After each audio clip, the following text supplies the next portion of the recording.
Campus's heart pounded, and his lungs ached.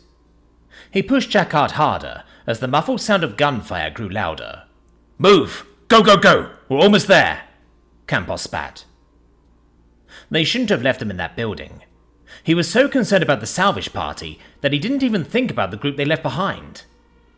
He shook the thought from his mind. Regrets were for later. Not now. They just had to keep moving. Jacquard reached the hatch and fumbled, swinging the latch open. With great force he pushed up, but it would not budge. Campos was quick to drop the ammo and rushed to Jacquard's side to help. "Fuck, it's still blocked! Hart, get over here and push!" Campos's words were laboured, but sharp. Hartosh joined the struggle, heaving with a grunt. The door slowly gave way, and with one last spur of effort the barricade slid off. It swung open and slammed against the floor. Bright light blinded the three a moment later, Jacquard going as far to rip his MVG off. Then the light flicked off, and a gloved hand reached down. "Welcome back. I'm afraid you just about missed the party," a voice called down. "Scared the shit out of us, Doc," Campos huffed, grabbing the corpsman's hand and pulling himself up. Gunshots and the thump of steam rifles could still be heard, but it was quickly dying away. When most of his body was out of the hole, Campos crawled forward and let Doc help him to his feet. He dusted himself off before looking around the room. Civilians were huddled together, assumedly hunkering down because of the firefight upstairs. "What's the casualty report?" "Two minimal, both civilians. One burned himself on a steam rifle, the other was a kid who tripped and scraped his knee in the commotion." Doc took a second to chuckle. "His mother was so worried that she took him straight to me. I suppose a lot of them are a bit shaken up." "I understand that, but you shouldn't be wasting time and resources on the scraped knee. I'm going upstairs. Stay here and make sure the gear gets brought up." Campos looked down to see Hartosh making his way out of the hole. Campos grabbed him by the flak vest and pulled him up. "Come on, Hart. There's still work to do." The scout nodded as he stood upright. He was somewhat out of breath. Campos moved him towards the stairs before turning back to Doc. "As soon as the ammo is up, start having the civilians load heavy magazines. Make sure it's done right. Show them how to do it." He then crouched down and looked into the hole. "Tyr, take Harrison and set up a freak on the roof. I want radio contact within the hour." Campos heard a muffled voice from down below. "Good to go, Sergeant." Satisfied, he turned to Hartosh and followed him up the stairs. The main room that everyone had been in the night previous was now darkened. All but one or two candles had been extinguished. There was an eerie silence as well. No sign of the fight that had occurred mere moments before. Creaking thuds came from the staircase as Woods made his way down. "What's the report? How many of them were there?" Campos asked the Marine as he approached. "No more than 30, maybe 20. Seemed like just a scouting party or maybe a probing attack," Woods said, stopping in front of them. "Which means they're likely to be back in much greater numbers. Over the past few days, that's been their tactic." "How much time before they're back?" Campos checked his watch. "An hour, give or take. That explosion a while ago might keep them interested for a bit, but I don't think it brought us too much time." Campos set a timer on his watch for 50 minutes. "Hart, get 10 shock and someone to help him. I want that tram gun ready to go inside of 45 minutes. He looked up at the Dakar who stared back. "Clock is ticking. Move." Hartosh didn't even respond. He rushed out of the room heading for the basement. A few moments later, Tyr and Harrison ran up, holding radio equipment. Campos pointed them to the stairs going up, before heading back to the basement himself, Woods trailing behind him. Down below, most of the equipment had been brought up with only a few boxes left to pass up. Campos ran down to Burdeen's side and pulled him over to the M2 Browning. "Grab a Dakar and have them help you man this gun. I want it on the second floor covering the plaza and tram." Burdeen nodded and went to grab the female Dakar that came with them. Campos then moved over to the M240. "Woods, same thing. I want this gun on the roof facing east. Woods picked up the machine gun and handed it to Jacquard. After grabbing several belts of ammo, they were on their way up the stairs. Campos took a moment to breathe. Most everyone was tasked out and doing something. It was amazing what many people can accomplish if properly managed. He took his canteen from his pouch and unscrewed the cap. When he went to drink from it, he noticed that his hands were shaking. He sipped from it quickly before stowing the canteen. Campos gripped his hand and took a few deep breaths. "Just gotta keep it together," he whispered to himself. "Sergeant, the radio is up," Harrison called from upstairs. Campos checked his watch. 30 minutes left. He took a moment to take in some air before rushing up the stairs. Harrison was waiting for him at the top. "It's spotty, but we have a connection." Campos patted Harrison on the shoulder. "Good work. Go cover down where help is needed." Harrison moved past him down the stairs, while Campos rushed to the roof. Dawn was just about to break at this point, the dim light illuminating Tyr working on the radio.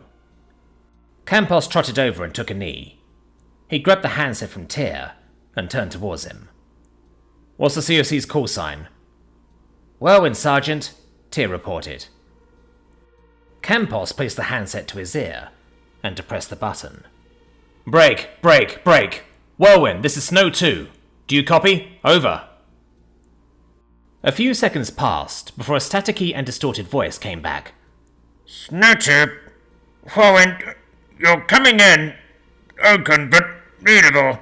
Send traffic over." "We have located a Priority 1 asset and have taken casualties. We are holding out with civilians and Dakaran forces. Break." Campos pulled out his map. He scanned over it until he found their location. "We are requesting reinforcements and evac at Grid Square 19140 10621. Over." Campos then waited for a response, but only static came from the radio. "Whirlwind, this is Snow 2. Do you copy?" He waited for a minute before handing the headset to Tyr. "We lost them." "You think they got the message?" Tyr asked. "I'm sure someone did. They'll pass it along." Campos stood up with his rifle in hand. He looked over to Burdine, who had the Browning set up. He was trying to teach the Dakaran woman what he could, or at least trying to tell her what to do. Campos then moved to the side of the building to see Hartosh, standing outside of the busted tram. He was peeking his head in, supposedly conversing with Tenshock. Peering down at his watch told him that there was 50 minutes left until they were expected to be attacked. Things were going well so far, he thought. They may even have time to spare. "Sergeant, I see something," Burdine called out. Northwest, 2 clicks out. Looks like some kind of peppering in the sky." Campos turned his head to the northwest, and sure enough, there were hundreds of dots in the distant sky. They weren't peppering the sky, however. He recognized it as overlapping formations. His heart sank. They had much less time than he thought. Campos leaned over the side of the building towards the plaza. "Hartosh, is that gun ready?" The scout pulled his head out of the tram and looked up at him. "Almost. 5 minutes." "Vika incoming. Tenshock has 2 minutes to get that gun up. I want you in here. Time now," Campos yelled back. Hartosh said one last thing towards the tram before sprinting to the building. Campos moved to meet him halfway. As he stepped down the stairs, he called back. "Burdine, wait for them to get close, then light them the fuck up." He didn't listen for a response. There was too little time. "Vika incoming! Everyone get ready!" Campos shouted as he reached the landing. He knew most of his words could not be understood, but the important one very well would be. The intended effect was achieved. Those in direct earshot relayed the message throughout the building. Hartosh soon flew up the stairs, rifle clutched tightly to his chest. "Hartosh!" He snapped his head towards Campos and ran over to him. "Tenshock and Shunrikwa are working on it," he huffed. "How many Vika coming?" Campos wiped his brow. "Hundreds, possibly 1,000. It's going to be one hell of a fight." Damn. What about reinforcements? Were you able to get in contact with them? We did, but it was spotty. It's not clear if they got the message. We may be on our own until we can try again. If we even make it that long, Hartosh grumbled. The distinctive sound of an M2 firing bursts echo through the air. Well, we're about to find the fuck out, Campos said, flicking off the safety on his rifle. Let's get upstairs and cover that 50. Campos was starting to get tired of running up and down stairs. His knees were strained from the exertion. Despite the pain, he kept up the effort. Hartosh wasn't faring as well. His movements became sluggish and he was constantly panting. Campos made a mental note of how far Hartosh could go before his body would slow. Before they even made it to the top, a new sound, a heavy thumping, rattled the building. Hartosh breathed a sigh of relief. The steam cannon is up, Sergeant. About damn time! Keep going! Campos made it to the roof moments later, laying down at a good position to pick off Veek from. He aimed to the sky, and his breath hitched at the target-rich environment. They had to be outnumbered by at least 50 to 1. The sky was thick with Veek. Though many were cut down, it wasn't enough. They would reach them in a matter of minutes. The first few Veek that made it close dived on the tram. Campos focused his fire there, picking off as many as he could. Hartosh seemed to pick up on his actions and follow suit. The effort was futile, however. For every one they killed, 2 would take its place. Campos leaned over to face the gun. Bodine! Focus fire on covering that He was cut off when a Veek crashed down into the roof. It was tangled in slash wire and writhed around. Campos rolled to his back and shot it till it stopped moving. Fuck! That bastard took out my antenna! Tyr cried out for his destroyed Veek. Campos shook his head and rolled back over. There were more pressing matters at hand. He rolled back over to see that the tram was being swamped. Veek struck and scratched their blades against the tram door. Campos tried to take out as many as he could, but it was never enough. With no other choice, Campos grabbed a grenade from his side. He stuck his finger through the ring and compressed the spoon. The tram suddenly burst into a ball of superheated steam, incinerating the Veek who were anywhere near it. Shrapnel tore through more, a few being blown completely apart. Campos ducked his head down to avoid getting hit, the grenade still in his hands. Hartosh shouted something angrily in his language before saying, "They overloaded the steam generator!" Campos rose to a crouch and rushed over to Bodine. He dropped right next to him and offered the grenade. "Tram's down! We can't hold this position! Scuttle the 50 and pull back downstairs!" Bodine looked at him for a moment. He was steely-faced. "Aye, Sergeant! Get the woman out of here! I'll meet you down there!" Campos hopped to his feet and moved around Bodine. The female Dakar was feeding the ammo belt as the funeral fired. Campos grabbed her by the shoulders and pulled her up. He forced her towards the stairs. "Tyr! Hart! Let's move! Down the stairs!" Campos ordered. Hartosh jumped in front, taking the woman with him. Tyr then followed down from behind. Campos moved to the side, letting Tyr go in front of him. He raised his rifle and covered Bodine from the stairwell. Campos picked off any that got past the gun. Several of their bodies crashed into the roof with a sickening wet crunch. Soon, Bodine had run through the remainder of the belt. He pulled the pin on the grenade and wished it onto the cover. He then let the spoon release as he made a mad dash for the stairs. Campos was quick on Bodine's rear as he passed. Shrapnel in the ass was the last thing either of them needed. They had made it halfway down when a heavy thump rocked the building. The 2 came crashing down into the main room, Campos nearly knocking a Dakaran soldier down. By some miracle, they were all able to stop themselves from falling to the floor. Campos regained his bearings, looking around the room. Harrison ran by, with belts of ammunition wrapped around his neck. Jacquard helped an injured Dakar towards the basement. Despite the chaos, everyone seemed determined and focused.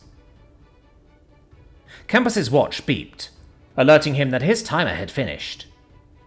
He silenced it and began to think. Badine, go help Harrison and Woods with the 240. If we have to fall back deeper in the building, bring the gun with you. Go! Badine nodded as he rushed off.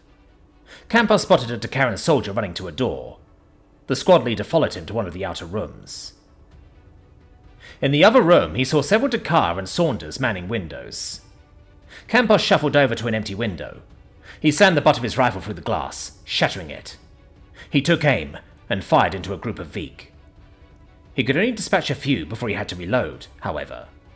Campos fumbled with a fresh magazine, the adrenaline of battle making him shake. By the time he had pressed the bolt release, the Veek had reached the building. A Veek flew up and gripped onto Campus's window. It spat at him, hitting him square in the chest. The acid spit sizzled against his flak, but didn't seem to be eating through it or doing anything harmful. Campos silently thanked his gear as he bashed the Veek with the barrel of his rifle, sending it falling out. Before any more could come through, he dropped a grenade down and retreated back away from the window. The blast lended only a few moments of relief. Campos could only imagine how it shredded through ranks of charging Veek. Over the sound of battle, he could hear the screeches and cries of Veek wounded from the explosion. Something shifted in his stomach. The wails made him sick. A crash of buckling wood and a scream came from his left. Campos looked just in time to see a Dakaran soldier get pulled out of a window. A fate he narrowly avoided just moments before. "Get away from the windows!" he called to Saunders. He heeded the warning and jumped back just as a Veek crashed into his window. They were losing ground fast. The Veek tactic of throwing bodies at a problem was working. A fear filled him. Another thing he had to push to the side in the heat of battle. Now was not the time for it. Campos focused fire on any Veek that dared to climb through. It was a choke point they could use to their advantage. The liberal usage of ammo was soon going to show its consequences, a fact that weighed heavy on his mind. The situation he was in reminded him of whack-a-mole, at least some sick version of it. Every time a Veek would land in a window, it would get cut down. Eventually, Campos decided that it was time to occupy new positions. He opened the door to the interior room and called everyone in. The exact understanding of his words were lost to the Dakar among them, but they followed suit the best they could. As soon as the defenders started to file out, Veek swarmed in. Their numbers seemed countless. No matter how many they shot, more would flow in. Campos pushed the last Dakar out before he went through himself. He slammed the door shut and moved to a bookcase nearby. With one good shove, it tipped over and blocked the door. That would hopefully slow them down, Campos thought. "They breached! They're coming in!" Badine called from across the room. They were in a similar situation. Harrison was redeploying the 240 on a table, while Woods and Badine held the door shut. Throughout the building, it seemed like everyone was falling back into the central room. The Veek were closing their grip on them. Campos scanned the room for Hartosh, but to no avail. He was going to need the scouts' help to reorganize the defense. His attention was once again pulled by Veek hacking their way through his door. They weren't going to last long unless he thought of something quick. There had to be something they brought that would turn the tide. A swarm of Veek, he mumbled to himself. A swarm, a crowd. His breath hitched as an idea came to him. "Crowd control! We have CS gas!" Utilizing gas would cause panic on both sides, but the Marines with masks should be enough to flush the confused Veek out. It would work. It had to work. Otherwise they were all dead. "What did you say?" Campos recognized Hartosh's voice. He turned to see him holding a door shut with a dresser. "I have a plan, but it's going to be painful for." Hartosh looked confused at that. "Listen, you're going to have to trust me on this. The gas is going to burn like hell, but it won't cause any lasting damage," Campos reassured. "I just need you to keep everyone calm during it." Seeing no other option, Hartosh nodded his approval. "Whatever you're about to do, just do it. I don't think this door will last any—" He was cut off by a blade puncturing the door and slicing the flesh of his side. "Hot! Fuck!" Campos stepped towards him. "Just go, I'll be fine." He gritted his teeth and remained steadfast on the door. Campos didn't waste any time after that. He sprinted over to the basement stairs. "Masks on!" he shouted to his marines as he ran. Soon he was making his way down the stairs, all the while donning his own mask. He pushed his way forward through anyone in the way. Now was not the time for manners. He rushed over to what was left of the crates. Most of them had been ransacked at this point. After pushing a few boxes, he found the one he was looking for. Campos removed the lid with one swift kick, revealing the gas grenades inside. He grabbed as many bandoliers as he could reasonably carry and ran back upstairs. The mask restrained his breathing, making it all the more difficult to run, but he pushed onward. Badine was at the top of the stairs to meet him. Campos handed him half. He already knew what to do. "Use all of them! Make them hurt!" the squad leader said, to which Badine nodded. With that half dealt with, Campos turned to help out Hartosh. The Dakaran scout was still holding the door. However, he had sustained several more cuts. Thankfully, none of them were as bad as the one on his side. Campos joined Hartosh at the door, pulling a gas grenade from a bandolier. With a staff pull of the pin, he shoved it through the hole. "Get back! It's about to get real nasty in here." Hartosh did as he was told, but he didn't make it far. He fell to the floor just a few feet away. Campos held the ragged door alone, but he knew it wouldn't be for long. A pop, followed by hissing, could be heard through the door. The Veek on the other side stopped pushing and banging. Campos took that moment to throw another one in. Pop. Hiss. Coughing started to come from the other side, then choking. "Suffer, you bastards," he grumbled. "This one's for 10 shock." Another one he threw in. Pop. Hiss. The Veek started to panic. He could hear them shuffling around wildly. Dying was one thing for the Veek. Dying is easy. Pain, however, was different. Pain was difficult to endure, especially because they didn't understand why their lungs were on fire and why their eyes burned. They only knew pain and panic in those moments. That fact filled Campos with a sick joy. Hartosh coughed on the floor. The gas had started to leak in. At least it wouldn't be as bad for him as it was for the Veek. "Just hold on, Hart. Try not to breathe too much." Campos couldn't tell if he had heard him or not. He seemed to have lost a lot of blood. Finally, after a few minutes, no more Veek could be heard. They must have retreated. The sky shone gold and orange. It was a clear morning without a single cloud. Sheldanta could almost feel normal again if it wasn't for the empty streets and the strange cracking noises that seemed to echo throughout the city. No matter how hard she tried, she couldn't place the sound. It was constant and rapid, almost coming from a different direction each time. "Where are we going?" Cadenta asked in his signature innocent way. Sheldanta looked around. They were in a residential leisure district. Many shops lined the streets, abandoned, though for most cases, they were like that before the invasion. "We're looking for something for my hand." She held up her wounded hand, that was hastily wrapped in an old rag. It hurt like hell, but that didn't stop Sheldanta from giving her brother a smile so as not to worry him. He seemed somewhat satisfied with that answer. Sheldanta scanned around them as they walked, stopping suddenly when she had located what she was looking for. A small family tavern that she used to go to with her friends before the attack. Now it was battered and broken. She hoped that the stock of hard liquor had not been looted or destroyed. Sheldanta pulled her brother close and slowly approached a broken window. Peering inside confirmed that it was likewise abandoned. She walked over to the door and pushed it open. Glass crunched under their feet as they entered the dark building. The inside was just as torn up. Tables and chairs were strewn about. Once a place of happy memories was now a somber reminder of the tragedy that they were living through. Sheldanta brought K-Dunter over to a booth that was relatively untouched. She sat him down and crouched down to meet his eyes. "All right, K. Stay put here and don't go anywhere.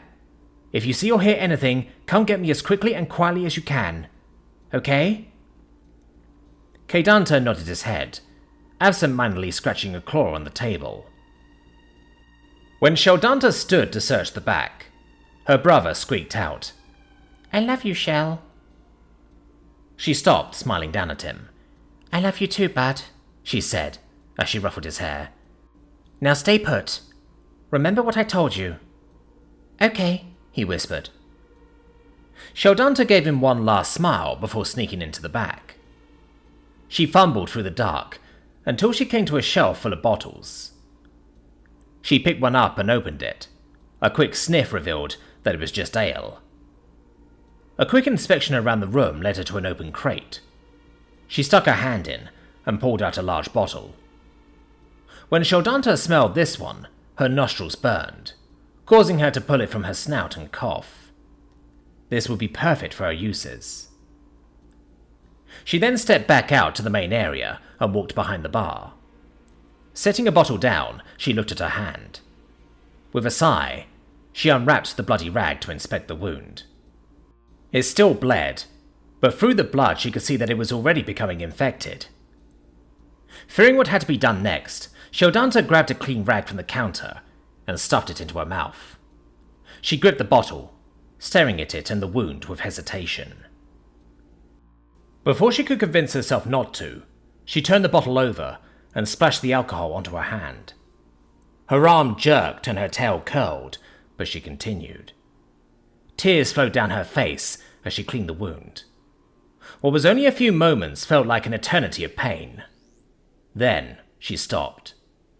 The sting still lingered, but it was slowly fading. She pulled the rag out of her mouth and breathed a sigh of relief.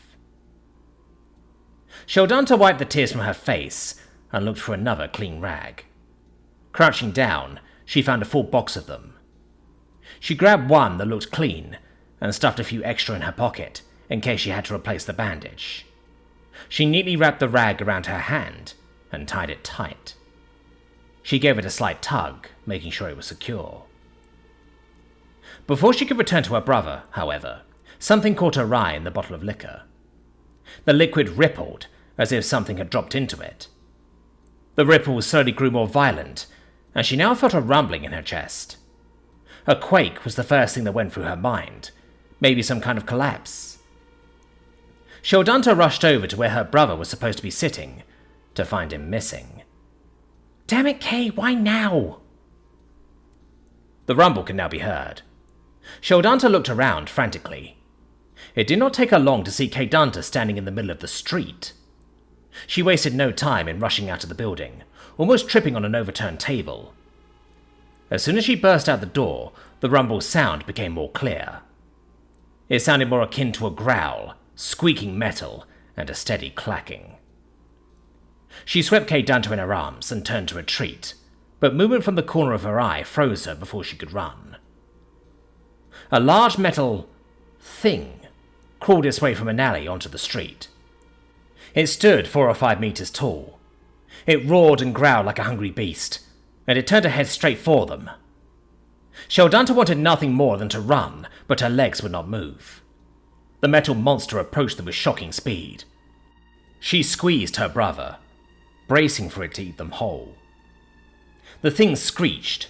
This was it. They were dead. Then it stopped a few meters away. It gave one last growl as it settled in place. A constant humming replaced the rumbles and clacking. Sheldanta looked up at it, but it didn't seem to notice them. Of course it wouldn't notice them. It was a machine. It had to be. Now that she had a good look at it, she could see a banner that was affixed to the top of the machine. The banner was striped with red and white, with a blue plane to the corner that had stars speckled across it. In different circumstances, she thought it would look kind of pretty. A click sounded, and a hatch was pushed open from the top of the strange machine. A fleshy creature with a flat face pulled itself halfway out of the hatch. She'd heard about these, ISVA, but but never thought she'd ever see one. The moment was surreal, almost dreamlike. It looked around for a moment before it laid its eyes on them. Sheldanta was awestruck as a grin appeared across the Isfa's face. Hartosh awoke from a deep sleep. It was dark, and his face still burned. He tried to remember what had happened, where he was. The first thought that came to him was that he was having another dream. But when he attempted to sit up, the sobering pain in his side proved he was awake. He fell back down with a soft thud. "Try not to move so much, First Scout. You'll bust the stitches," a voice came from the dark. "Who's there? Where am I? Where's Lotrin?" "Shh, be quiet." A red flashlight turned on and shone in his face. "It's Jacquard. You're in the basement and Lotrin is safe with Campos." Hartosh sighed in relief. At least those two were fine. "What happened?" "You got cut up pretty bad. Once the Veek cleared out, Campos dragged you down here. That was about 6 hours ago. I'm surprised you're even conscious after that." Jacquard shined the light over him. "Your bandages are holding well enough, but you'll need to be stitched up when we get you to a field hospital." Hartosh groaned. He wouldn't be able to do anything for a month or more. Perhaps that time could be lessened by human doctors. His thoughts shifted to the others. Not everyone survived the attack. He knew that for sure. "How many dead?" Hartosh asked hesitantly. "5 total." Jacquard's voice began to somber. Tenshok and Shunrikwa are among them, though I'm sure you know that. The other 3 were soldiers. Any humans? Jacquard shook his head. They've already lost a lot of their numbers. I suppose some luck was thrown their way. The gods know we all need some luck thrown our way. Hartosh chuckled to himself at that. Not that it was funny, but he just didn't know how to feel. The two shared a few moments of silence after that. There wasn't much more to say, but plenty to think about. Hartosh closed his eyes. He thought it was time to finally get some rest. The clattering of footsteps upstairs pulled him from his relaxation. Then there were muffled shouts.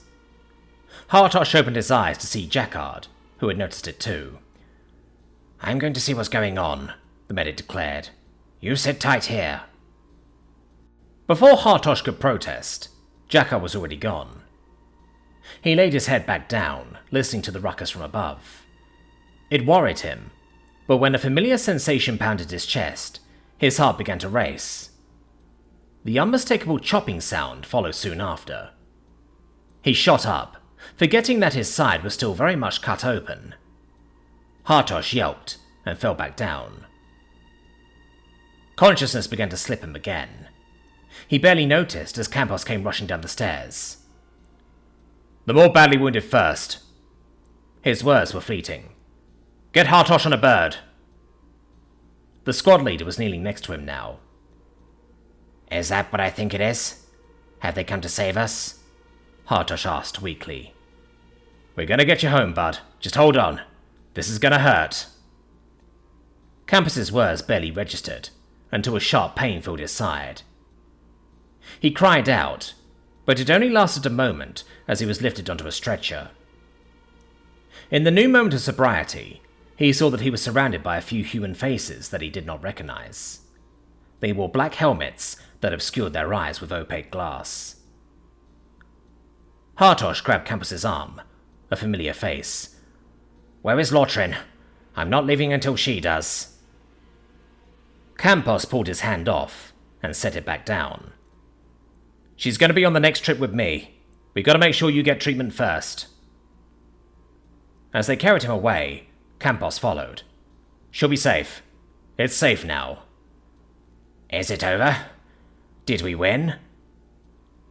Hartosh's mind was beginning to fail again. Yes, we won. The Veek have retreated across the line, Campos called out, as Hartosh was carried outside. That was the last thing he heard Campos say, before he was drowned out by the engine of the flying machine.